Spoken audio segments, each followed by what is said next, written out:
নাকে মুখে মরুভূমিতে ব্লাড যায় নাকে দিয়া গরমে 12 ঘন্টা 16 ঘন্টা ডিউটি করণ লাগে, করার পরও ফ্যামিলির চাহিদা পূরণ করতে পারেনি। এই চায় টাকাও। বিসমিল্লাহির রহমানির রহিম। প্রিয় বন্ধুরা, আসসালামু আলাইকুম। আমি সোহাগ, সবাইকে স্বাগতম জানাচ্ছি।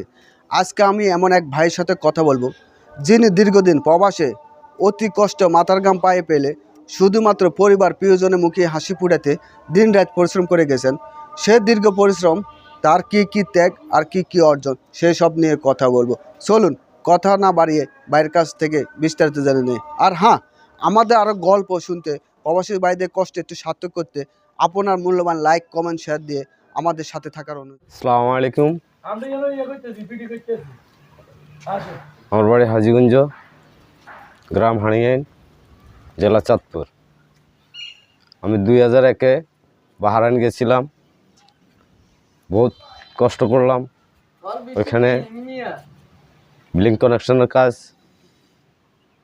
জায়গা বেছে গেছি, ঠিক মতন বেতন পাই না, খাওয়া খাইতে পারি না, আকামা দিচ্ছে না, অনেক কষ্ট করছি, যা বলার মতন না।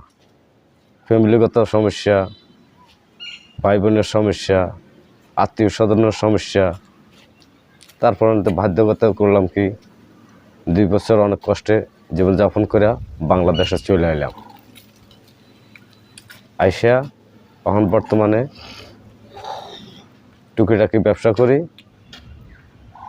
ভাই বেড়াদার বোন ফ্যামিলি সবার মন জোগায়। যখন আমি বাহরাইন গেলাম তখন বিল্ডিং কানেকশনের কাজ দিল আমাকে, অনেক শ্রম, যা বলার মতন না।